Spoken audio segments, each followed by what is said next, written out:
certains et qui a déjà, déjà commencé en mode semaine de vacances. Alors on espère que le trafic va continuer à être plutôt léger comparé à ces dernières semaines où ça a été un petit peu le chaos sur la capitale. Merci beaucoup Philippe.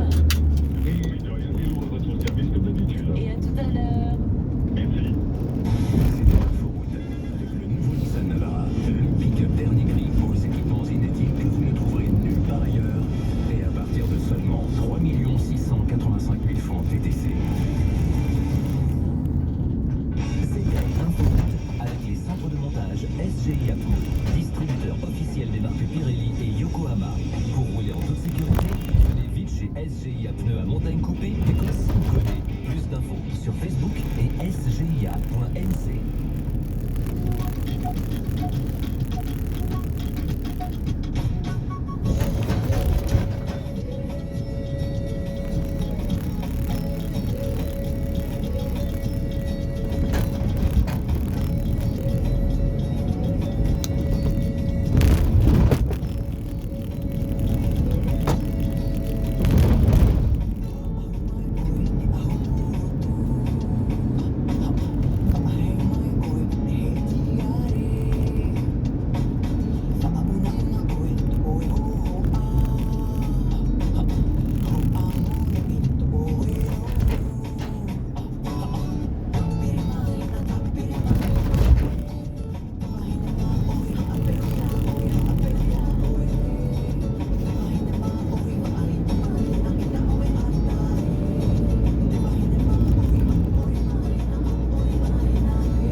caméras sur la voie publique. Un nouvel équipement qui viendrait renforcer le dispositif de sécurité des communes. L'occasion pour nous de faire le point sur son utilité. Dans la pratique, il ne réduirait pas les infractions, mais il aide grandement à la résolution des enquêtes. Vidéoprotection, quelle efficacité? C'est le dossier de la rédaction signé Alex Matek. 32 nouvelles caméras permettant la lecture des plaques d'immatriculation. La commune de Dimbéa met la main au portefeuille pour améliorer son dispositif de sécurité à l'horizon 2022. Au total de l'opération, 70 millions de francs CFP, dont 48 financés par la province sud. Gilles Adragna, directeur de la prévention et de la sécurité de la mairie de Dimbéa. Aujourd'hui, on réorganise notre police municipale justement pour créer une brigade spécifique d'opérateurs vidéo qui seront formés à la visualisation des images. Dimbéa est une commune qui grandit très vite, où il commence à y avoir des problématiques effectivement de délinquance, et la vidéoprotection est un outil très efficace. Même chose pour la commune de Boulot-Paris qui se dote cette année de 8 caméras de vidéoprotection. Elles seront placées sur les secteurs de Tomo et du village. Une opération à près de 20 millions de francs CFP, précise Pascal Vittori, le maire de la commune.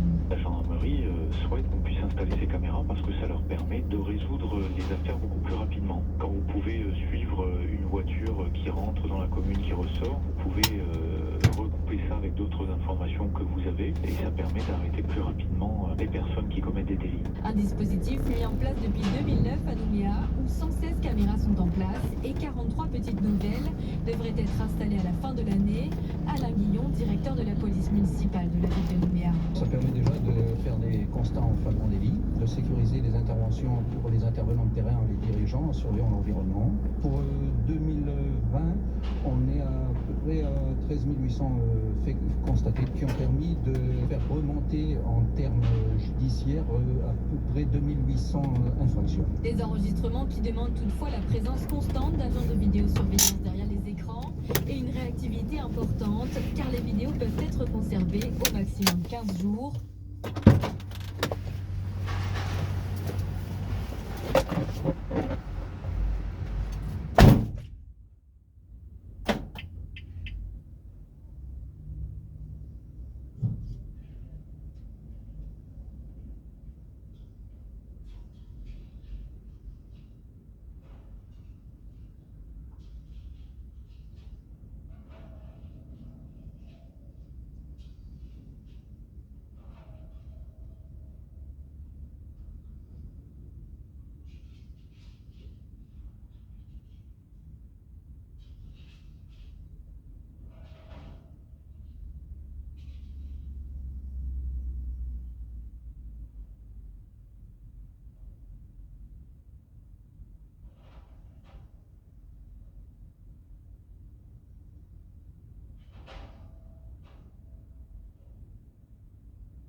intéressant, c'est qu'on peut montrer qu'il existe en Calédonie des filières qui s'organisent, qui permettent de proposer des produits qui s'inscrivent dans cette démarche-là. C'est tout d'accord et le salon Habitat Déco a fait le tour du site. Bertrand Valin, le directeur de la maison des artisans. On ne peut pas voyager dans les Calédoniens, je pense, en recentrer leurs dépenses sur l'aménagement de la maison, la rénovation, l'amélioration, notamment avec l'offre de photovoltaïque qui est très complète sur le salon. Pendant 3 jours, ce salon a rassemblé 138 exposants. Prochain rendez-vous fermé à la maison des artisans pour un spécial fête des mères autour de l'association des métiers d'art. À la une de l'actualité nationale, à présent l'hommage au brigadier Éric Masson. Près de 5000 personnes étaient réunies à Avignon, applaudissements et Marseillaises ont rythmé ce moment. Un hommage national sera rendu mardi à ce fonctionnaire de 36 ans tué par balle mercredi pendant une opération antidrogue. Le Premier ministre Jean Castex présidera cette cérémonie à Avignon, accompagné du ministre de l'Intérieur Gérald Darmanin.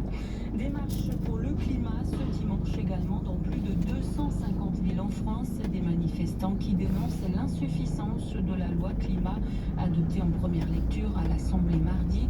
À Cherbourg, ils demandent au gouvernement de passer à la vitesse supérieure face à l'urgence climatique. Reportage Pierre Coquelin.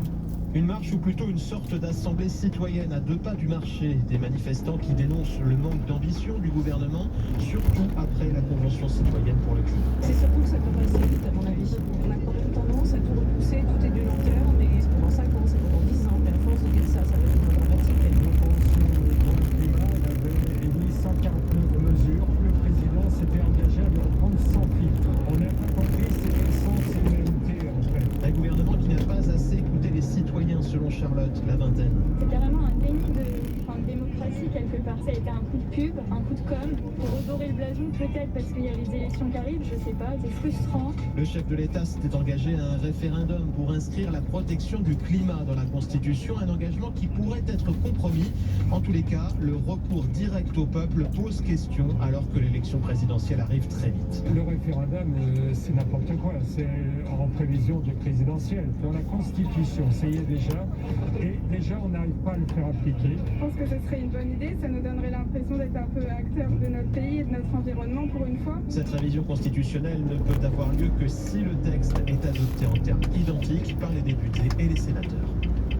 Et tout de suite, on passe au sport et on parle ce matin des motocross. Oui, Laurent Fatt a sorti le grand jeu hier en remportant la première journée de compétition qui s'est déroulée sur le circuit de Païta.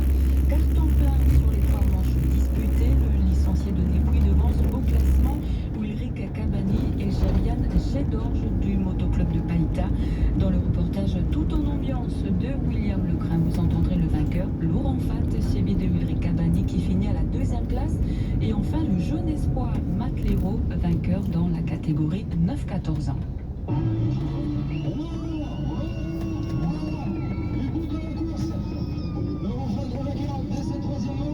On va dire que la course elle s'est très bien passée pour moi. Après sur voler l'épreuve, ça je sais pas. En tout cas on a eu des belles bagarres avec Ulrich dans les tout premiers tours, donc ça c'est toujours quelque chose de sympa. Voilà, c'est un adversaire que je connais depuis très longtemps. On a roulé ensemble il y a déjà plusieurs années avant que je parte en métropole et tout ça, donc voilà, ça fait vraiment plaisir de revenir ici en tout cas. Et il y a une question, est-ce que vous avez participé à toutes les courses de motocross? Alors pour l'instant je vous avoue que je sais pas exactement si je ferai le championnat en entier, mais pourquoi pas.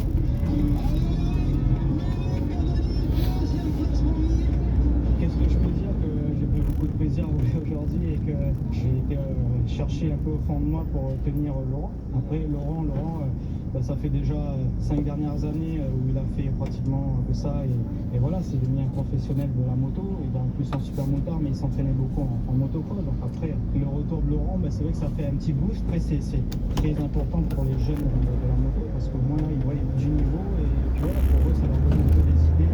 Moi j'essaie de travailler depuis 2012 sur ça pour faire des gamins et voilà, parce que c'est quand même un pas. J'étais confiante, ça allait, le terrain était un peu glissant quand même au retour et très déformé. Après c'est le départ qui fait la différence. Là j'ai 13 ans, du coup il reste encore cette année, l'année prochaine et après normalement je peux passer dans la catégorie supérieure. Mon rêve ça serait de partir rouler en Amérique. Un reportage de William Lecrin. Si vous nous entendez débris de la fusée chinoise. Après plusieurs heures en chute libre, ces débris ont touché terre, ou plutôt la mer, ce dimanche, à précisément 14h24. Les précisions de Stéphanie Chenet. Et non, heureusement pour nous, le ciel ne nous est pas tombé sur la tête. Les débris de la fusée chinoise. J'aurais bien aimé avoir un morceau de fumée. Une course folle dans l'océan Indien, entre l'Arabie Saoudite, le dernier point où ils ont été localisés à 14h15 en mer, et le nord des Maldives. Les équipes américaines qui les suivaient de près n'ont pas franchement identifié les zones précises d'impact. Aucun dégât n'est signalé pour le moment. Il est même probable que l'essentiel de cet objet de 18 tonnes, mine de rien, ait été désintégré en entrant dans l'atmosphère. Tout avait pourtant bien commencé pour Long March 5B. Cette fusée a été lancée le jeudi 29 avril avec pour mission de mettre en orbite la future station spatiale chinoise. Tout se déroule normalement pendant le lancement, mais voilà que le lanceur, c'est-à-dire le premier étage de la fusée, se détache, ce qui n'est pas du tout prévu. Résultat, il se retrouve en chute libre et devient complètement incontrôlable. Tout est bien qui finit bien donc, mais ces derniers jours, les autorités chinoises étaient restées plutôt discrètes sur le sujet, parlant d'une menace relativement faible.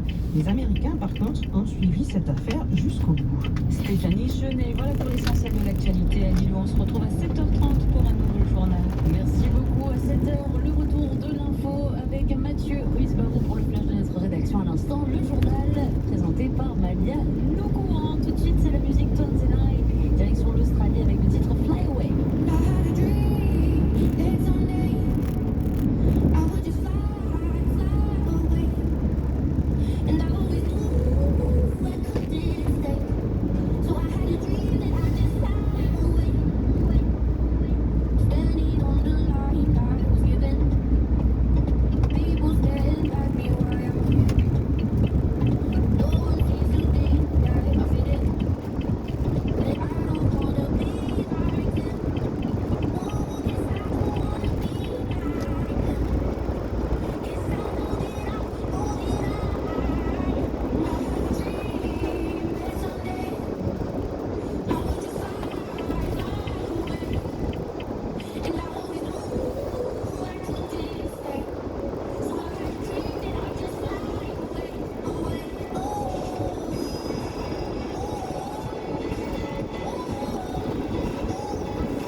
du côté de Marais où nous attend Winio Nemia ce matin. Bonjour Winio, comment ça va? Bon, comme le temps. Comme le temps, c'est-à-dire, je crois savoir que dans les îles il fait pas très beau, hein? Oui, un peu de nuage, bah ouais. Ah ouais, un peu de nuage et puis un petit peu de pluie qui est prévu aujourd'hui. Bah, nous, il fait bon. On est avec vous pour parler de la fête de l'avocat qui va se dérouler donc du 13 au 16 mai, c'est-à-dire lors de ce long week-end. La fête de l'avocat où vous-même vous êtes producteur d'avocat depuis 2011. Vous avez 2 hectares de comment veut dire de champs, de plantations peut-être, d'exploitation, allez, on va dire ça comme ça. Et donc, depuis 2011, vous êtes lancé, ça fait donc 10 ans cette année. Et Winio, vous m'avez confié que ces 2 dernières années, c'était quand même pas trop ça, la culture de l'avocat. Oui, c'est ça. Pourquoi? C'est pas des citoyens qui sont passés sous marée. Et puis, pas mal d'avocats, mais quand même, on va essayer de trouver la fête de l'avocat. Parce que l'année dernière, on se souvient, la fête de l'avocat avait été un petit peu décalée puisqu'on était toujours confinés à ce moment-là. On sortait à peine du confinement, donc ça a été un peu compliqué pour les producteurs de mettre en place, et notamment pour Destination Île Loyauté, de mettre en place la fête de l'avocat. Vous aviez donc délocalisé à Nouméa, c'était une première. Quel souvenir vous gardez de cet événement? C'est un bon souvenir. On a été sur des petits tours. C'est quand même découvrir notre produit là-bas, les avocats, il y a des appliqués et tout ça. Pour les plans, on peut en plus quoi. Et ça avait bien marché, mieux que si ça s'était passé à Netché ou pas? Non, c'est bon, c'est bien marché là-bas à Nouméa. Et à Netché aussi, c'est bon. D'accord. Cette année, vous allez récolter combien de tonnes d'avocats alors? Là, je ne sais pas vous dire encore parce que on va voir pendant la fête. Ici, il y a des avocats pour la fête, mais c'est pas sûr que ça va avoir des tonnes. Ah oui. C'est bon, on va essayer de créer des avocats pour la fête de l'avocat. Parce que pour que l'avocat ça pousse bien, il faut quand même beaucoup d'eau, de ce que j'ai compris, mais pas autant que ce qu'on a eu cet été par exemple.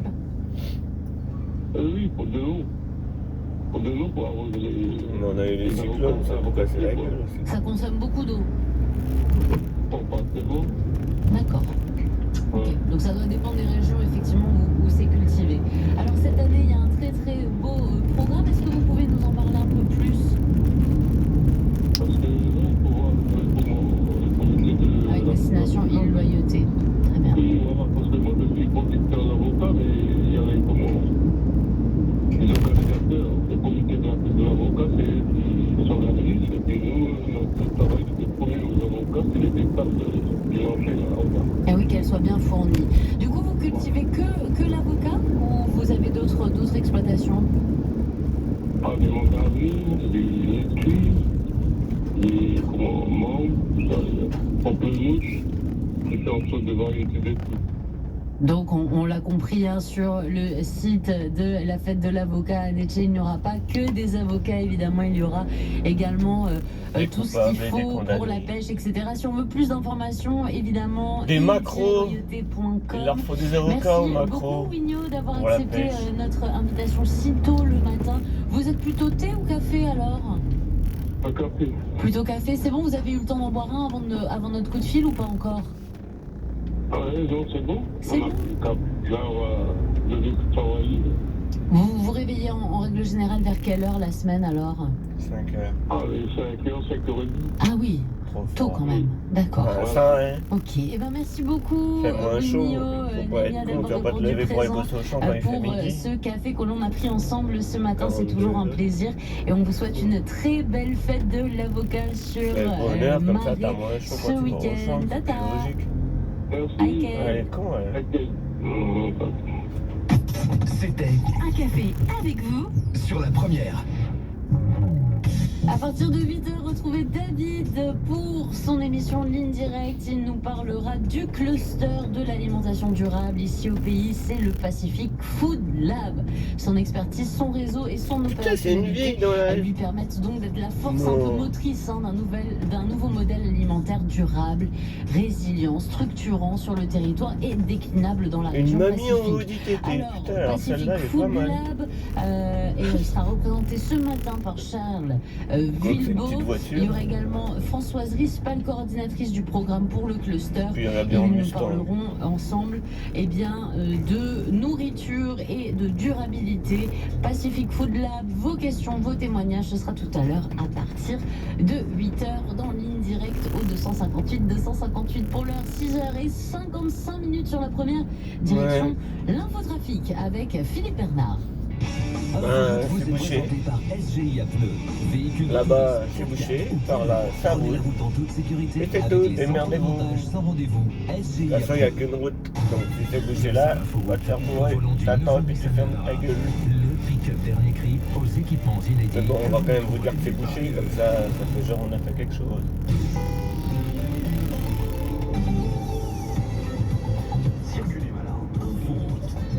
Philippe, intensification du trafic à 6h55, mais pas trop quand même. Eh bien, tout faux, monsieur. Intensification très nette depuis quelques minutes. Et qui, ça y est, rapidement. Alors, il est pas de modification. C'était super, c'était mignon tout plein. Et donc, bon, allez, puisque nous avons là, au moment où je vous parle, bien sûr, la vidéo tout d'abord, il y a le ralentissement qui démarre. Bien pratiquement, là, tout à fait, justement, on est sur le cauchemar avec le fond de la taille. Ça va très vite, c'est allé très vite. Je vais chercher un autre café. Carrément, ils sont ouverts. sortie de Stade Express au niveau du pont du Petit-Pôle, ça continue bien naturellement ensuite en direction de Guillemine. Nous avons une circulation qui monte en puissance rapidement en direction des feux de Guillemine et de même sur la Butte en direction de Ville. La Hunger, alors petit ralentissement qui débute encore, là pour l'instant c'est plutôt calme. Nous avons toujours pas de difficulté à la sortie des ronds-points du Pôle sur la route du Méchant, circulation fluide dans les deux sens. Sur la rue Yekawé, alors sur la rue Yekawé, là aussi c'est allé très vite, puisqu'on ralentit, bon ça roule correctement, mais doucement. Bah, j'espère que cette vidéo elle fera 0 vues et qu'à Maxime aussi il excellera cette vidéo comme ça. Ce ralentissement qui se renforce même en direction des feux du 4e. Et puis on va pas des vidéos de 1 minute, on va en faire toute une série. Peut-être qu'à Maxime il la verra. On fait déjà une demi-heure en plus. Voilà donc les dernières nouvelles. Attention. On regarde des vidéos comme ça. S'il les voit pas, c'est bizarre. Ouais. Ça n'arrive pas dans les néons de YouTube. On encourage les auditeurs à Je sais pas ce qu'il faut. garder patience, à rester avec nous C'est surtout. vraiment une vidéo de merde. Ouais, et puis un petit peu de soleil. Un petit accident. Délicatement, mais timidement, on va dire. Voilà. Merci beaucoup Philippe, à tout à l'heure. C'était l'inforoute avec le nouveau Nissan Navara, le pick-up dernier cri aux équipements inédits que vous ne trouverez nulle part ailleurs et à partir de seulement 3 685 000 francs. Un petit café HL, mais toujours chez Malango. C'était Inforoute avec les